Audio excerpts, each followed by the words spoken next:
Eu estava preparando a pauta para um determinado vídeo e no meio dessa preparação dessa pauta, ela se ramificou e chegou na pauta desse vídeo que eu tô fazendo agora. Basicamente é o seguinte: você já parou para pensar como é esquizofrênico esse sistema que a gente vive no sistema educacional? Tem o professor, tem a escola particular, a escola pública, a família e o aluno. Cada um deles querendo coisas totalmente diferentes, unidos só por um determinado assunto. E como na prática, isso é extremamente conflitante o desejo de todos esses pontos do sistema. É sobre isso que a gente vai conversar hoje. Oi, seja bem-vindo ao Resenha Educação, um canal que fala sobre educação a partir do ponto de vista do professor. Se você gosta desse tipo de assunto e se você vem acompanhando o canal, não deixe de aproveitar esse momento agora para compartilhar o vídeo, se inscrever no canal, deixar o seu like e apertar o sininho. Ajuda muito e incentiva muito que a gente continue indo em frente. Vamos comigo nessa reflexão. Nenhum adulto que tenha o mínimo de leitura, o mínimo de conhecimento da área de educação, algum dia, em sã consciência, vira e fala assim: não, eu acho que eu vou mudar de profissão, ou então eu acho que eu vou ser professor, porque é muito fácil e ganha muito dinheiro. Acho que nenhuma pessoa adulta em sã consciência fala um negócio desse. Basicamente, as pessoas vêm para a área de educação, principalmente o professor, ele vem para a área de educação, começa a desejar dar aula, porque ele tem uma vontade de ajudar as pessoas, porque ele tem um espírito altruísta, porque ele tem uma tendência de querer ajudar a mudar, pelo menos, se não mudar o mundo inteiro, mudar uma parte ali da sociedade, dar a contribuição dele de ajudar a mudar um pouco essa sociedade que a gente tem, esse mundo que a gente tem de dificuldade. Então ele acaba tendo expectativas sobre aquilo ali. E ao mesmo tempo, quando ele consegue entrar, quando a pessoa consegue se tornar professor, ela começa a trabalhar arduamente nessa direção. O principal motivo das pessoas estarem dando aula não é por conta do dinheiro, é por conta da questão deles acreditarem que eles podem fazer alguma coisa diferente, algum trabalho significativo que no final da vida deles eles olhem para trás e se orgulhem do que eles fizeram. Independente do que tenha acontecido, né? Independente se eles foram bem remunerados, independente se eles foram reconhecidos ou não, ou se até mesmo ele, depois de um tempo, ele começou a trabalhar ali naquela profissão porque era obrigado, porque precisava se sustentar e sustentar a família. A questão é que os professores, eles normalmente o principal motivo deles continuarem trabalhando, continuarem se esforçando, é esse ímpeto de querer ajudar as outras pessoas. Mas aí a realidade vem. A gente começa a descobrir que a gente não vai conseguir salvar o mundo, que a gente não vai mudar o mundo inteiro, que as coisas a gente não consegue implementar, por melhores que sejam nossas ideias, por melhores boas intenções que a gente tenha com relação às pessoas, a gente não vai conseguir executar o que a gente gostaria de executar. E a gente começa a esbarrar com situações ou com os outros pontos, né, com os outros pilares desses sistemas que são extremamente importantes. Primeiro deles, a escola. A escola tem duas possibilidades. No Brasil, basicamente tem duas possibilidades, né? Grandes possibilidades. Que ou a escola é privada, a escola é particular, ou a escola é pública. Basicamente, né, eu posso até produzir um outro vídeo, você pode até deixar aí escrito no comentário pedindo para que eu faça um outro vídeo, mas eu vou falar uma frase muito forte. Primeiro, a escola particular é um comércio, a escola particular é um negócio, é uma empresa. Não tem como tirar isso. Então, no mundo capitalista que a gente vive, uma empresa visa lucro, visa manter a imagem dela, não pode se destituir enquanto a imagem dela. Bem, essa é uma coisa que acho que o pessoal da área de educação tem uma tendência a querer rejeitar essa ideia, dizendo assim, não é uma empresa. Tanto o colégio, tanto as escolas, quanto os hospitais é uma empresa.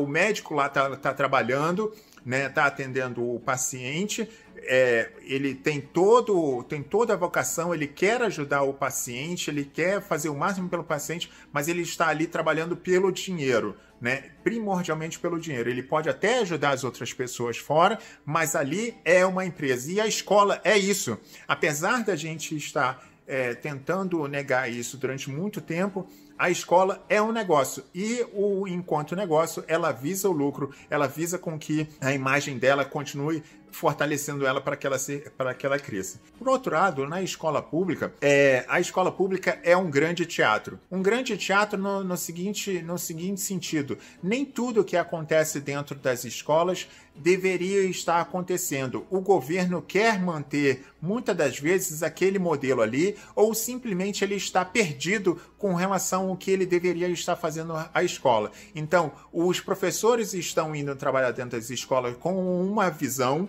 e a prefeitura, ou então o Estado, né, ou então até mesmo o governo federal, ele está com uma outra ideia do que é a educação ali. Principalmente os políticos têm uma tendência a querer fortalecer a imagem deles. Então, eles acabam implementando dentro da escola coisas que fingem que estão ajudando a população, mas na verdade ele está mantendo a população ali naquele local ali. Então, a escola pública é literalmente um teatro. Ele pode até estar representando a verdade, mas na minha concepção, na minha visão, ela, na maioria das vezes, ela não representa a realidade. A escola ali está trabalhando com alguma coisa muito fictícia. Se você discorda de mim, tudo bem. Escreve aí no comentário e a gente continua conversando. Então, o que acontece é o seguinte: você já entrou com uma perspectiva e quando você entra na escola particular, você já toma um baque, você descobre que você não manda nas coisas, você vai ter que aceitar as ordens do seu empregador, ou seja, do dono da escola. Você não vai poder, às vezes, mandar reprovar o aluno, porque senão a escola acaba perdendo mais um cliente, mais um produto, né, que ela está produzindo, e ela não quer perder aquilo ali. E enquanto na escola pública o governante ele vai determinar o que você quer, o que ele quer que você faça. Muitas das vezes na escola pública você tem até um pouco mais de flexibilidade, mas quando você pensa em um sistema tão grande, por exemplo, quanto o do Rio de Janeiro, que são 640 mil alunos no município, às vezes você se perde ali, perde a sua força no meio de todo aquele sistema tão grande que você tem. No outro eixo, né, que para completar esse triângulo aí, esse triângulo esquizofrênico, tem a família e o aluno. Bem, a família, o que aconteceu com a família nos últimos anos? Independente, eu não estou falando da família tradicional brasileira, eu não estou falando de como que a família é constituída. Eu estou falando que nos últimos anos a família vem se destruindo, a família vem se desfarelando. Algumas vezes por vontade das próprias pessoas, ou então porque as pessoas estão perdidas, ou outras vezes por situacional. Por exemplo, a situação está muito difícil, a mãe, o pai, a tia, ou seja lá quem esteja cuidando da criança, todo mundo tem que ir trabalhar e a criança acaba ficando sozinha, e muitas das vezes as pessoas acabam não se relacionando, não criando uma estrutura familiar que dê suporte para a criança. Quando essa estrutura familiar desaparece, o que vem é a criança que está em pleno desenvolvimento, né, ficar totalmente perdida. Quando a criança fica perdida e a família pede para a escola educar ela, a gente já tem um problema muito maior. Por quê? Porque a escola não trabalha sem o suporte da família, né? Sem o suporte da família, a escola vem a se desfarelar. A escola foi constituída para ter o suporte da família, para ter o acompanhamento próximo, obrigatório da família. Se a família não estiver presente no sistema educacional, esse sistema desaba. É justamente o que está acontecendo. Você pode assistir aqui no card, eu vou deixar aqui no card a indicação de um vídeo para que eu detalhe mais essa questão. Mas de uma forma geral, o que acontece é o seguinte: que quando essa família ela sai da vida do aluno, no sentido educacional, o que acontece é que o aluno fica perdido, ele não entende por que ele está indo para a escola, ele não entende por que o professor está explicando aquela matéria, o professor até tenta, por exemplo, no meu caso, por exemplo, o professor de matemática tenta até explicar, olha, isso aqui vai ser importante na sua vida, isso aqui vai ser legal se você estudar, você vai se desenvolver enquanto pessoa, tal, não sei o quê, mas muitas das vezes o professor não tem um acesso, uma conexão com o aluno forte de que ele sinta aquilo dali, de que ele entenda o que o professor entenda e aceite o que o professor está falando, né? Nessa direção. Então ele precisa de uma rede ao redor dele, uma rede de suporte que faça com que ele entenda, olha, é muito bom você ir para a escola, é muito bom que você estude, é muito bom que você aprenda essa matéria, olha, talvez você não esteja compreendendo para que serve isso agora, mas lá na frente você vai ver que vai ser muito útil, vai ser muito bom para você, ou seja, o aluno acaba ficando muito perdido. Então, tem assim, tem você querendo ajudar e querendo ir numa direção. Você tem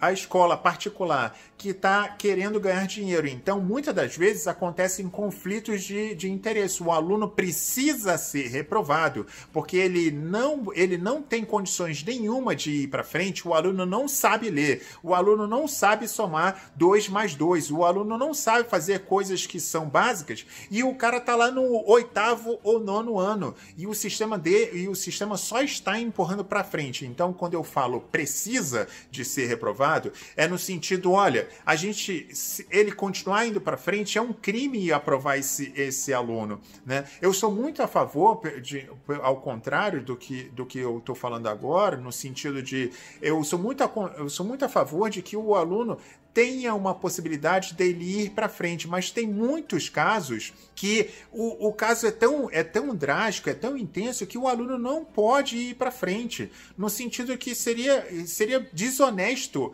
é cruel de você estar aprovando o aluno quando o aluno chega no primeiro ano do ensino médio e ele não sabe fazer uma conta de multiplicar. Como é que você vai explicar para um aluno desse como é que faz um logaritmo, como é que você faz uma função, como é que você faz uma série de outras coisas se o aluno não sabe multiplicar? Então, uma vez eu até discuti com a diretora, né, falando assim, mas você tem que seguir à frente com a apostila. Olha, deixa eu te dar, talvez você não, eu falando para ela, né, talvez você não esteja entendendo o que eu estou falando com relação à matemática. Eu vou te dar um exemplo. Como é que você quer que eu force o aluno a ler se ele não lê um livro inteiro, se ele nunca aprendeu a ler?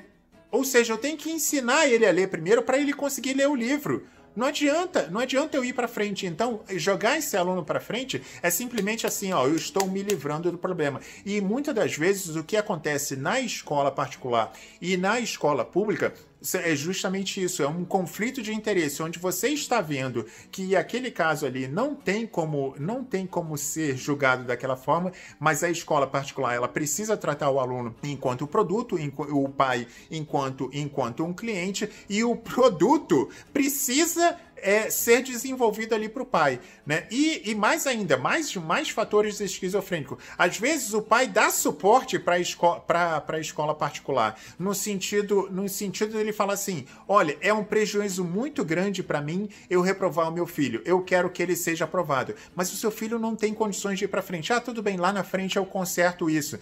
E aquele problema acaba rolando para frente. Mas pai, mãe, por que você está querendo fazer isso? Olha, porque eu vou ter que pagar o ano todo de novo, porque eu vou ter que comprar material tudo de novo, o mesmo material tudo de novo, vou ter que comprar uniforme, vou ter que os mesmos passeios, e eu não quero que ele perca isso. Pai, mas você está conseguindo? Não, tudo bem. Então tá, tudo bem. Então vamos lá. Então, o que acontece às vezes a coisa ali acontecendo de uma forma que você fala assim, não é possível que isso esteja acontecendo, na minha frente, né? Na escola pública, a mesma questão. Os diretores são pressionados pelos secretários de educação, né, para que haja um número de aprovação dentro do sistema, muitas vezes por conta de avaliações internacionais, avaliação do próprio Brasil com relação ao incentivo, né? Então, muitas das vezes, a reprovação automática não existe. A reprovação automática não existe realmente na teoria. Na teoria. Mas na prática, o diretor vai chegar lá e vai falar assim: olha, a gente precisa aprovar 95% dos alunos porque a gente precisa bater uma meta. E aí você é o professor que está vendo aquilo ali, que não concorda com aquilo ali. Para você bater de frente com esse modelo é uma coisa complicada. E se a gente for para o outro eixo, o eixo da família, você não tem poder nenhum, simplesmente você não tem poder nenhum de fazer com que a família se estruture. É claro que você pode fazer algum tipo de trabalho que incentive, mas de uma maneira geral, o que eu estou falando é de que a gente não tem como corrigir as sei lá, 30, 40, 20 famílias que a gente tem dentro de cada turma, né? No sentido de incentivar o aluno, motivar o aluno a continuar indo para frente. E ao mesmo tempo, você, enquanto professor, e a escola como um todo, dificilmente ela consegue ajudar o aluno, cada um dos alunos individualmente. Por que a gente não consegue fazer isso? Porque a escola é uma educação em massa. A escola é um modelo de negócio, né, que funciona porque tem muitos alunos ali sendo instruídos ao mesmo tempo. O que eu quero dizer com isso? Eu deixei um vídeo aqui, eu vou deixar aqui no card também, mas basicamente o que acontece é o seguinte: seria muito custoso para que uma família contrate, sei lá, 10, 11, 12 professores para ensinar em casa, né? Ou que ele fizesse toda a estrutura da escola dentro de casa individualmente, ou seja, isso é muito custoso. Algumas famílias até conseguem, algumas famílias milionárias, mas na verdade 95%, sei lá, 95%, 99% da população não conseguiria montar essa estrutura individualmente. Então o que a família faz? A família vai e pega e fala assim: vamos dividir o custo com as outras famílias ali que estão dentro daquela comunidade. Então a comunidade se reúne uma série de famílias e olha aqui, a gente monta uma estrutura que faça com que os nossos filhos sejam instruídos. Então, já nessa concepção, a escola é uma educação em massa, né? A gente não consegue particularizar, a gente não consegue individualizar, né, o ensino. A gente conseguiria individualizar, só que o custo aumenta de uma tal forma que aquilo dali se tornaria inviável o modelo escolar. Então, da forma como a gente tem hoje em dia, o modelo escolar é um modelo de massa e a gente não consegue atender as especificidades. A gente não consegue nem fazer as inclusões direito, ou tanto as inclusões de questão de bullying, de questão de dificuldade de aprendizagem, seja qualquer que for a característica do aluno, ou até mesmo de uma aprendizagem muito mais rápida. Todos esses pontos acabam culminando num sistema complexo, caótico, que para a gente resolver tudo isso, para a gente ver a solução de tudo isso, a gente tem uma dificuldade muito grande de ver enquanto só um profissional, enquanto a sociedade como um todo, todos os profissionais envolvidos, né, não pararem para pensar drasticamente na educação, a gente está fadado a viver dentro desse sistema esquizofrênico, onde existem vários pilares, cada um deles vendo o sistema de uma maneira completamente diferente e indo em direções totalmente divergentes. Olha que loucura! Já parou para refletir sobre isso? Fica a reflexão. Voltei rapidinho. Só para comentar o seguinte: se você não concorda, tudo bem, escreve no comentário o que você está pensando ou o que você discorda de mim, e ou eu tento responder você ou pelo comentário, direto pelo comentário, ou se tiver muito comentário com relação a isso, eu tento produzir um novo vídeo e aí eu corrijo a parte que eu concorde com você, ou então eu deleto o vídeo, a gente vai conversando. Não deixa de fazer essa interação. Aproveita, deixa o seu like, se inscreva no canal, compartilhe o vídeo e ativa o sininho. Até a próxima! Este canal precisa e depende de você. Se você puder, aqui na descrição do vídeo tem uns links para a campanha no Patreon, para você fazer a sua doação para o canal. Com essa ação, será possível continuar seguindo em frente, independente e isento de interferências. Além disso, você mantém uma porta aberta para que a sua voz e ideias tenham visibilidade na sociedade. Vamos juntos melhorar a educação. Ajude a patrocinar o canal. Se você não pode fazer uma contribuição financeira, tudo bem, não se preocupe ou fique chateado. Você pode sempre ajudar deixando o seu like nesse e nos outros vídeos, fazendo o seu comentário e as suas sugestões ou compartilhando os vídeos com os seus conhecidos. Você também pode assistir os outros vídeos do canal ou participando das comunidades do canal que estão linkadas na descrição desse vídeo também. Cada pequena contribuição ajuda. Não estamos sozinhos, vamos juntos. Muito obrigado pela atenção, até o próximo vídeo. Um abraço.